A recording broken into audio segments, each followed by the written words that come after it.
શ્રી દ્વારા યાત્રાધામના વિકાસ માટે શરૂ કરવામાં આવેલી ભારત સરકારની પ્રસાદ યોજનામાં દ્વારકા, સોમનાથ અને અંબાજીનો સમાવેશ કરતા આ યાત્રાધામોના વિકાસને વધુ વેગ મળ્યો છે. સોમનાથ દર્શને આવતા પ્રવાસીઓ માટે આધુનિક સગવડતાવાળા સર્કિટ હાઉસનું નિર્માણ કરવામાં આવ્યું છે. તાજેતરમાં તેનું લોકાર્પણ માનનીય વડાપ્રધાનશ્રીના હસ્તે થયું છે. અંબાજીમાં સુવર્ણજડિત મંદિરની સાથે 51 શક્તિપીઠ પરિક્રમા પથ તૈયાર થતા યાત્રિકોને એક જ સ્થળે 51 શક્તિપીઠના દર્શનનો લાભ મળતો થયો છે.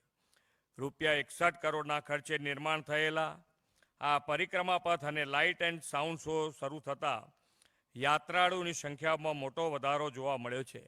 પહેલાં દર વર્ષે જ્યારે 75,000 શ્રદ્ધાળુઓ આવતા ત્યારે માત્ર 3 જ મહિનામાં 1.5 લાખ શ્રદ્ધાળુઓએ આનો લાભ લીધો છે. આદરણીય વડાપ્રધાનશ્રીની પ્રેરણાથી માધવપુરા ગેટના પવિત્ર મેળાનું રાજ્યમાં દર વર્ષે ભારત સરકાર દ્વારા આયોજન થાય છે. પૂર્વોત્તર ભારત અને પશ્ચિમ ભારતના સાંસ્કૃતિક અનુબંધનને ઉજાગર કરતા માધવપુરાના આ વર્ષના મેળાનું ઉદ્ઘાટન આદરણીય રાષ્ટ્રપતિ શ્રી રામનાથ કોવિંદજી દ્વારા કરવામાં આવ્યું હતું. આ મેળા દ્વારા રાજ્યના પ્રવાસનને વેગ મળવાની સાથે એક ભારત શ્રેષ્ઠ ભારતની વડાપ્રધાનશ્રીની નેમ પણ સાકાર થાય છે. આપણે જાણીએ છીએ કે ચાંપાનેરને પણ વર્લ્ડ હેરિટેજ સાઇટનો દરજ્જો મળ્યો છે. અહીં દુનિયાભરમાંથી પ્રવાસીઓ આવે છે.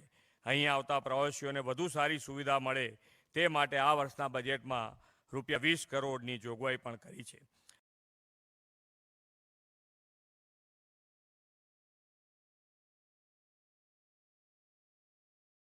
આ સુવિધાઓનો વિવેકપૂર્વક ઉપયોગ થાય, યાત્રાધામ પરિસર સ્વચ્છ રહે તે આપણા પર નિર્ભર છે. આદરણીય વડાપ્રધાન શ્રી નરેન્દ્રભાઈ મોદીએ મન કી બાત કાર્યક્રમમાં દેશના નાગરિકોને અપીલ કરી હતી કે આપણી નજીકના મંદિરો અને પવિત્ર સ્થળોની સાફ સફાઈનું ધ્યાન રાખીએ. આપણે સૌ આજે અહીંથી સંકલ્પબદ્ધ થઈએ કે આપણે ગુજરાતના તમામ યાત્રાધામોને સ્વચ્છ રાખવામાં પોતાનું યોગદાન આપીશું. મહાકાળી માતાના કૃપા આશીષ ગુજરાત પર અવિરત વરસતા રહે અને ગુજરાત વિકાસની રાહે આગળ ને આગળ વધતું રહે એ જ માતાના ચરણોમાં પ્રાર્થના કરી વિરમું છું. જય માતાજી, ભારત માતા કી જય, વંદે માતરમ, જય જય ગરવી ગુજરાત. ખૂબ ખૂબ આભાર મુખ્યમંત્રી શ્રી. આપણે જેને સાંભળવા માટે આતુર છીએ એવા ગુજરાતના પનોતા પુત્ર, ભારત માતાના સપૂત, યશસ્વી વડાપ્રધાન માન્ય શ્રી નરેન્દ્રભાઈને વિનંતી કરું કે આપણને આવીને ઉદ્બોધન કરે. ભારત માતા કી, ભારત માતા કી.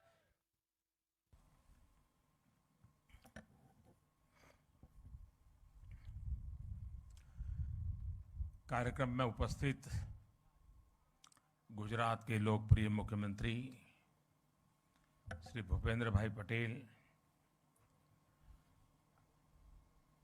कालिका माताजी मंदिर ट्रस्ट के प्रेसिडेंट श्री सुरेंद्र भाई पटेल, राज्य सरकार के मंत्री भाई पूर्णेश मोदी, यहाँ उपस्थित सभी वरिष्ठ पूज्य संतगण, सभी श्रद्धालु साथी, देवी और सज्जनों, आज कई वर्षों के बाद पावागढ़ मां काली के चरणों में आकर के कुछ पल बिताने का, आशीर्वाद प्राप्त करने का सौभाग्य मिला। मेरे लिए जीवन की बड़ी धन्य पल है। सपना जब संकल्प बन जाता है और संकल्प जब सिद्धि के रूप में नजर के सामने होता है तो उसका आनंद कितना हो सकता है, इसकी आप कल्पना कर सकते हैं। आज का ये पल मेरे अंतर मन को विशेष आनंद से भर देता है। कल्पना कर सकते हैं 5 शताब्दी के बाद और आजादी के 75 साल बीतने के बाद 5 शताब्दी तक मां काली के शिखर पर ध्वजा नहीं फहरी थी। आज मां काली के शिखर पर ध्वजा,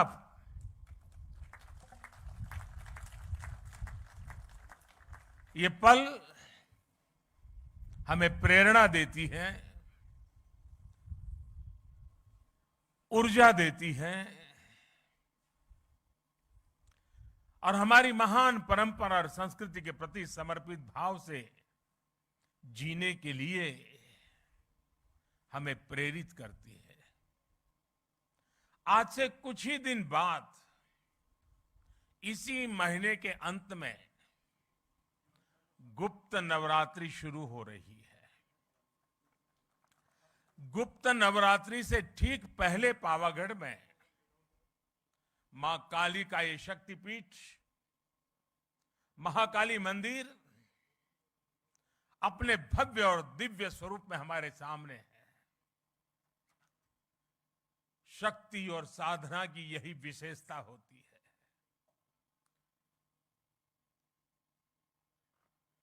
गुप्त नवरात्रि है, लेकिन शक्ति सुप्त नहीं होती है, शक्ति कभी लुप्त नहीं होती है।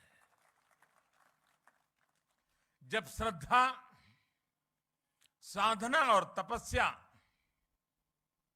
फलीभूत होते हैं तो शक्ति अपने पूर्ण वैभव के साथ प्रकट हो जाती है। पावागढ़ में महाकाली के आशीर्वाद से हम गुजरात और भारत की उसी शक्ति का प्राकट्य देख रहे हैं। आज सदियों बाद महाकाली का ये मंदिर अपने विशाल स्वरूप में हमारे सामने, हमारे मस्तक को भी ऊंचा कर देता है। आज सदियों बाद पावागढ़ मंदिर में एक बार फिर शिखर पर ध्वज फहरा रहा है। ये शिखर ध्वज केवल हमारी आस्था और आध्यात्म का ही प्रतीक नहीं है। ये शिखर ध्वज इस बात का भी प्रतीक है कि सदियां बदलती हैं, युग बदलते हैं, लेकिन आस्था का शिखर शाश्वत रहता है। भाई और बहनों, अयोध्या में आकर आपने देखा होगा भव्य राम मंदिर आकार ले रहा है। काशी में विश्वनाथ धाम हो या फिर मेरे केदार बाबा का धाम हो, आज भारत के आध्यात्मिक और सांस्कृतिक गौरव पुनर्स्थापित हो रहे हैं। आज नया भारत अपनी आधुनिक आकांक्षाओं के साथ साथ अपनी प्राचीन धरोहर को भी, अपनी प्राचीन पहचान को भी उसी उमंग और उत्साह के साथ जी रहा है। हर भारतीय उस पर गर्व कर रहा है। हमारा ये आध्यात्मिक स्थल हमारी श्रद्धा के साथ साथ नई संभावनाओं के भी स्रोत बन रहे हैं। पावागढ़ में मां काली का मंदिर का पुनर्निर्माण हमारी इसी गौरव यात्रा का एक हिस्सा है। मैं इस अवसर पर मां महाकाली के चरणों में नमन करते हुए आप सभी को हृदय से बहुत बहुत बधाई देता हूं। आज का ये अवसर सबका साथ, सबका विश्वास और सबका प्रयास का भी प्रतीक है। साथियों, अभी मुझे मां काली मंदिर में ध्वजारोहण और पूजन अर्चन का सौभाग्य मिला है। मां काली के दर्शन करते समय मैं सोच रहा था कि आज मां काली के चरणों में आकर क्या मांगू। मां काली का आशीर्वाद लेकर इतिहास गवाह है। स्वामी विवेकानंद जी मां काली के आशीर्वाद लेकर के जन सेवा से प्रभु सेवा में लीन हो गए थे। मां मुझे भी आशीर्वाद दे कि मैं और अधिक ऊर्जा के साथ और अधिक त्याग और समर्पण के साथ देश के जन जन का सेवक बनकर उनकी सेवा करता रहूं। मेरा जो भी सामर्थ्य है, मेरे जीवन में जो भी कुछ पुण्य है, वो मैं देश की माताओं बहनों के कल्याण के लिए, देश के लिए समर्पित करता रहूं। गर्वी गुजरात इस समय इस गर्वी गुजरात की धरती से, मां काली के चरणों से मैं देश की आजादी के अमृत महोत्सव का भी स्मरण करता हूं। साथियों, गुजरात ने जितना योगदान देश की आजादी की लड़ाई में दिया है, उतना ही योगदान देश के विकास में भी दिया है। गर्वी गुजरात भारत के गर्व और शान का पर्याय है। गुजरात ने भारत के व्यापार का भी नेतृत्व किया और भारत के आध्यात्मता का भी उसे संरक्षित करने का पूरा प्रयास किया। सदियों के संघर्ष के बाद जब भारत आजाद हुआ तो हम गुलामी और अत्याचार के घावों से भरे हुए थे। हमारे सामने उस अपने अस्तित्व को फिर से खड़ा करने की चुनौती, उसको लेकर के हम खड़े थे, लड़े थे। भारत के इस सांस्कृतिक आजादी की शुरुआत भी सरदार साहब के नेतृत्व में गुजरात से ही हुई थी। सोमनाथ मंदिर का पुनर्निर्माण राष्ट्र के पुनर्निर्माण के संकल्प के रूप में हमारे सामने आया। पावागढ़ और पंचमहाल आज सोमनाथ की उस परंपरा को आगे बढ़ा रहा है जिसने गुजरात को पूरे देश में पहचान दी थी। आज जो ध्वजा फहराई गई है वो केवल महाकाली मंदिर की ध्वजा नहीं है, बल्कि गुजरात और देश के सांस्कृतिक गौरव की ध्वजा भी है। पंचमहाल और गुजरात के लोगों ने सदियों से इस मंदिर की भव्यता के लिए प्रयास किए। अब सोने से बढ़े इस कलश के साथ इस मंदिर से जुड़ा वो सपना पूरा हुआ है। आज पावागढ़ और पंचमहाल की तपस्या सिद्ध हुई है। पंचमहाल और इस क्षेत्र में पुराना तो मुझे याद है, आज की परंपरा मुझे उतना पता नहीं है, लेकिन जो पुराना मैं जानता हूं, जब भी कोई शादी विवाह होता था तो इस मंदिर में सबसे पहले भक्त आकर के शादी का जो निमंत्रण पत्र होता था वो मां के चरणों में रख देता था। और मुझे पता है उस समय तो जो यहां पुजारी और पंडित लोग हुआ करते थे, वो शाम की आरती के समय दिन भर जितने ऐसे निमंत्रण आए हैं उसको पढ़ करके मां को सुनाते थे, भक्ति भाव से सुनाते थे। सुरेंद्र काका कह रहे हैं आज भी चल रहा है। बाद में आशीर्वाद में माता की तरफ से मंदिर से जिन्होंने निमंत्रण भेजा है उसे उपहार भी जाता है। कितना बड़ा सौभाग्य। और परंपरा लंबे अरसे से चली आ रही है, लेकिन माता ने इस बार हम सबको आज सबसे बड़ा उपहार दिया है। माता के दरबार का कायाकल्प और ध्वजारोहण मैं समझता हूं हम भक्तों के लिए, शक्ति उपासकों के लिए इससे बड़ा उपहार क्या हो सकता है। और मां के आशीर्वाद के बिना यह संभव भी कहां हो सकता है। यहां श्री काली का मंदिर को लेकर जो कार्य हुए हैं उसमें एक खास बात और है। महाकाली मंदिर का इतना भव्य स्वरूप दिया गया, लेकिन इस पूरे काम में गर्भगृह में मूल स्वरूप अक्षुण्ण रखा गया। इसे सेवा यज्ञ में गुजरात सरकार, पवित्र तीर्थ यात्रा विकास बोर्ड और ट्रस्ट के लोगों ने मिलकर काम किया। मुझे बताया गया कि मंदिर परिषद की पूरी परिक्रमा के लिए, अभी सुरेंद्र भाई बता रहे थे, दूधिया तालाब और छासिया तालाब को जोड़ने वाला एक परिक्रमा पथ भी तैयार किया जाएगा। यज्ञशाला, भोजनशाला, पर्यटकों के लिए भक्त निवास और छासिया झील से माता जी के मंदिर तक लिफ्ट जैसी सुविधाएं, इसका निर्माण भी किया जाएगा। साथ ही माची के पास अतिथि गृह और मल्टी लेवल पार्किंग का निर्माण भी होगा। पहले यहां पहुंचने के लिए श्रद्धालुओं को कई घंटे लग जाते थे। सीढ़ियों से चढ़ना, यात्रा की थकावट, कठिनाइयों से गुजरना पड़ता था।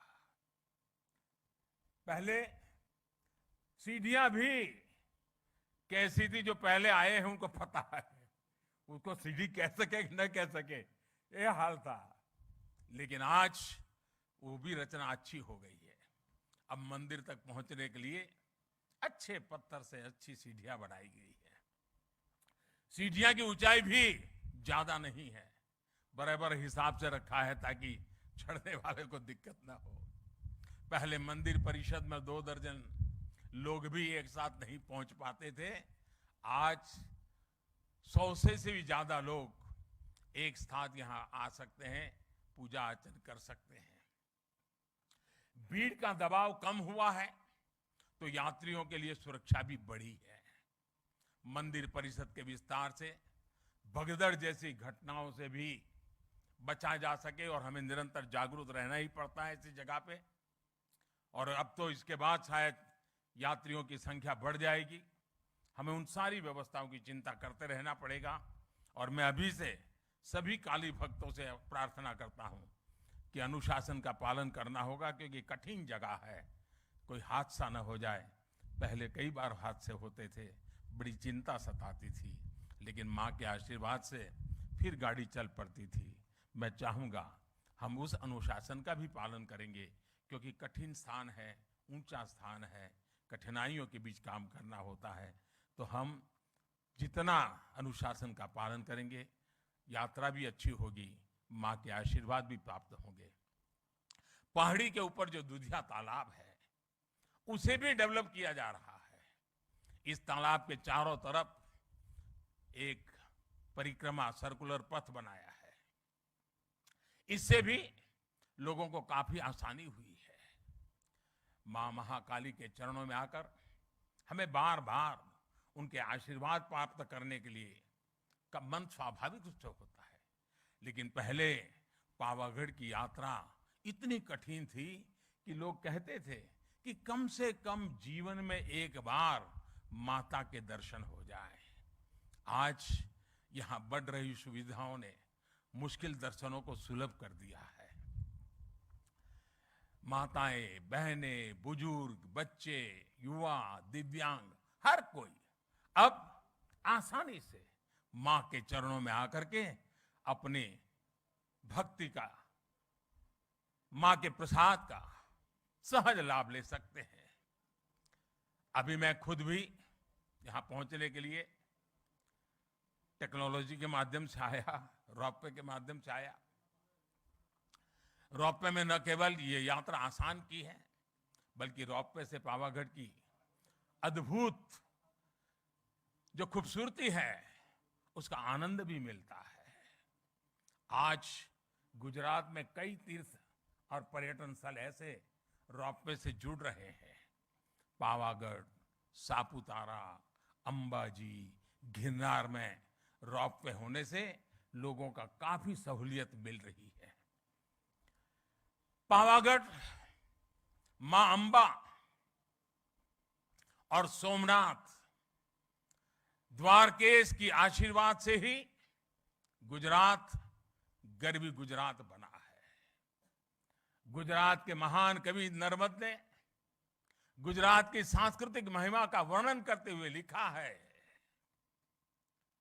उत्तर मामा अंबा मात, पूरब में काली मात, छे दक्षिण दिशा में करता रक्षा कुंतेश्वर महादेव ने सोमनाथ ने द्वारके से पश्चिम केरा देव छे सहाय मां साक्षात जय जय गरवी गुजरात।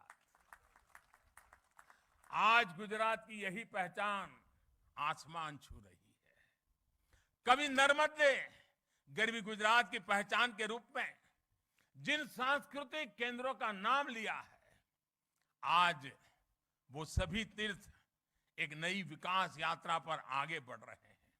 आस्था के साथ साथ तीर्थों और मंदिरों के विकास में आधुनिक तकनीक का इस्तेमाल किया जा रहा है। सभी तीर्थों पर यात्री सुविधाओं का विकास किया गया है। गुजरात के तीर्थों में अब दिव्यता भी है, शांति भी है, समाधान भी है, संतोष भी है, और इससे बड़ा सुख क्या हो सकता है। अगर माता के ही मंदिरों की बात करें, शक्ति के सामर्थ्य की बात करें, तो हम गुजरात के लोग इतने भाग्यवान रहे हैं, और मां शक्ति की पूजा करने वाले भक्तों के लिए गुजरात में तो पूरा एक शक्ति चक्र है, एक शक्ति रक्षा चक्र है। गुजरात का रक्षा कवच के रूप में वो काम कर रहा है। गुजरात के अलग अलग क्षेत्रों में विराजमान शक्ति रूपेण माताएं गुजरात का निरंतर आशीर्वाद देती हैं और गुजरात की रक्षा करती है। बनासकांठा में मां अंबाजी, पावागढ़ में मां काली, चोटीला में चामुंडा मां, ऊंझा में उमिया मां, कच्छ में के माताजी नो मढ़ आशापुरा मां, नवसारी के पास उनाई माता, डेड़िया के पास देवमोगरा मां, भावनगर के पास खोडियार मां, महसाना के पास बहुचर मां, उधर हमारे खोड़ल धाम, उधर उमिया धाम, गिरनार के ऊपर अंबा मां, अनेक माताएं हर कोने में हमें निरंतर आशीर्वाद है। यानी हम कह सकते हैं कि हम पर एक शक्ति का आशीर्वाद है। अंबाजी में गब्बर फुट हिल्स, अभी हमारे भूपेंद्र भाई वर्णन कर रहे थे, 3D वीडियो प्रोजेक्शन मैपिंग की शुरुआत की गई है। साथ में महाआरती भी शुरू की गई है। केंद्र की प्रसाद योजना के तहत गब्बर तीर्थ का पुनरुद्धार भी किया जा रहा है। अंबाजी मंदिर परिसर के विकास की योजना पर भी काम चल रहा है। कोटेश्वर महादेव मंदिर, रिंछड़िया महादेव मंदिर जैसे पुण्य स्थानों का विकास भी किया जा रहा है। अभी कुछ समय पहले मुझे सोमनाथ मंदिर में भी कई विकास कार्यों के लोकार्पण का अवसर भी मिला था। द्वारिका में भी घाटों, यात्री सुविधाओं और मंदिरों के सौंदर्यीकरण पर भी काम किया गया है। पंचमहाल के लोगों से मेरा आग्रह होगा, बाहर से जो भी श्रद्धालु यहां दर्शन करने आए, उनको आप अपने राज्य के इन सभी स्थानों पर जाने के लिए जरूर कहिएगा। माधोपुर में जहां भगवान श्री कृष्ण और रुक्मणी का विवाह हुआ था, वहां रुक्मणी मंदिर का पुनर्विकास भी किया जाएगा। अभी अप्रैल के महीने में, जैसा भूपेंद्र भाई ने बताया, हमारे राष्ट्रपति जी ने माधोपुर गेट मेले का उद्घाटन करके वो स्वयं यहां आए थे। तीर्थों का ये विकास केवल आस्था के विकास का विषय तक से ही सीमित नहीं है, बल्कि हमारे तीर्थ समाज की गतिशीलता और राष्ट्र की एकजुटता के भी एक बड़े महत्वपूर्ण जीवंत प्रतीक है। इन तीर्थों और मंदिरों में आने वाले श्रद्धालु अपने साथ कई नए अवसर भी लेकर आते हैं। किसी भी क्षेत्र में पर्यटन बढ़ता है तो रोजगार भी बढ़ता है, इंफ्रास्ट्रक्चर का भी विकास होता है। हमारे तीर्थ यात्रियों को स्थानीय संस्कृति से तो परिचित करवाते ही हैं, स्थानीय कला, कौशल, शिल्प का भी प्रचार प्रसार होता है। हम सभी इस बात के गवाह हैं। हमारा केवड़िया, वहां का हमारा Ekta Nagar, statue of unity, उसके बाद वहां पर्यटकों की जो संख्या बढ़ी है, आज दुनिया में महत्वपूर्ण पर्यटन क्षेत्रों में वो एक डेस्टिनेशन के रूप में जाना जाने लगा है। दुनिया में उसने भी जगह बना ली है। इसी तरह सुविधाएं बढ़ने के बाद काशी विश्वनाथ धाम और चार धाम यात्रा में भी श्रद्धालुओं की संख्या नित नए रिकॉर्ड बना रही है। इस बार तो केदारनाथ में अभी तो कुछ ही सप्ताह हुए हैं, सारे रिकॉर्ड तोड़ दिए हैं, इतने यात्री वहां पहुंचे हैं। पावागढ़ के विकास से मंदिर में आने वाले श्रद्धालुओं की संख्या बढ़ेगी, तो उसका लाभ बड़ौदा हो, पंचमहाल हो, इस पूरा हमारा वनवासी पट्टा हो, हमारे आदिवासी भाई बहन हो, सबके जीवन में एक बहुत बड़ी ताकत भरने वाला है। जो श्रद्धालु मंदिर में आएंगे वह यहां से विरासत वन भी जाएंगे। विरासत वन प्रकृति, पर्यावरण, परंपरा और आयुर्वेद जैसे विषयों पर देश के लिए एक बड़ा आकर्षण और प्रेरणा का केंद्र बन सकता है। इसी तरह आर्कियोलॉजिकल पार्क और पावागढ़ किला के लिए भी आकर्षण बढ़ने वाला है। विकास ये कार्य पंचमहाल को देश में प्रमुख पर्यटन स्थल के रूप में उभरने में मदद करेंगे। पावागढ़ में अध्यात्म भी है, इतिहास भी है, प्रकृति भी है, कला संस्कृति भी है। यहां एक और मां महाकाली का शक्तिपीठ है, तो दूसरी ओर जैन मंदिर की धरोहर भी है। यानी पावागढ़ एक तरह से भारत के ऐतिहासिक विविधता के साथ सर्वधर्म समभाव का केंद्र रहा है। यूनेस्को ने चांपानेर के पुरातत्व स्थल को विश्व धरोहर वर्ल्ड हेरिटेज के रूप में स्थल के रूप में इस साइट को दर्ज किया हुआ है। यहां बढ़ता हुआ पर्यटन यहां की पहचान को भी और मजबूत करेगा। पंचमहाल में पर्यटन की संभावनाओं के साथ साथ यहां के युवाओं के लिए बड़ी संख्या में नए अवसर तैयार होने वाले हैं। हमारे आदिवासी भाई बहनों के विशेष रूप से रोजगार के नए अवसर आने वाले हैं। आदिवासी समाज की कला, संस्कृति और पारंपरिक कौशल को भी नई पहचान मिलने वाली है। और हमारा पंचमहाल तो बैजू बावरा जैसे महान गायकों की धरती रहा है। वो प्रतिभा आज भी यहां की मिट्टी में है। जहां विरासत, वन और संस्कृति मजबूत होती है, वहां कला और प्रतिभा भी पल्लवित होती है। हमें इस प्रतिभा को भी उभारना है, नई पहचान भी देनी है। चांपानेर वो जगह है जहां साल 2006 में गुजरात का गौरव बढ़ाने वाली ज्योतिर्ग्राम योजना की शुरुआत हुई थी। मैं जब मुख्यमंत्री बना तब लोग मुझे कहते थे, साहब कम से कम शाम को खाना खाते समय बिजली मिले इतनी व्यवस्था करो। यही मां काली के चरणों में बैठ करके हमने ज्योतिर्ग्राम योजना से गुजरात में और देश में पहली बार 24 घंटे घरों में बिजली पहुंचाने में सफलता प्राप्त की थी। और तब उस समय के हमारे राष्ट्रपति श्री एपीजे अब्दुल कलाम जी उस कार्यक्रम में आए थे और उनके कर कमलों से हमने उसको लॉन्च किया था। ज्योतिर्ग्राम योजना ने गुजरात के विकास में एक नया अध्याय जोड़ा। इस योजना की वजह से गुजरात के लोगों को 24 घंटे बिजली मिलना शुरू हुआ। पावागढ़ का नाम ही एक प्रकार से हवा का गढ़ है। यहां वासुदेव की विशेष कृपा रहती है।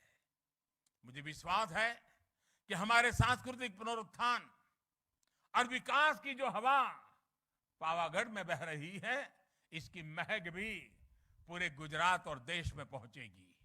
इसी भाव के साथ मैं महाकाली के चरणों में एक बार फिर मेरा नमन करता हूं। आप सभी को भी एक बार फिर बहुत बहुत शुभकामनाएं देता हूं।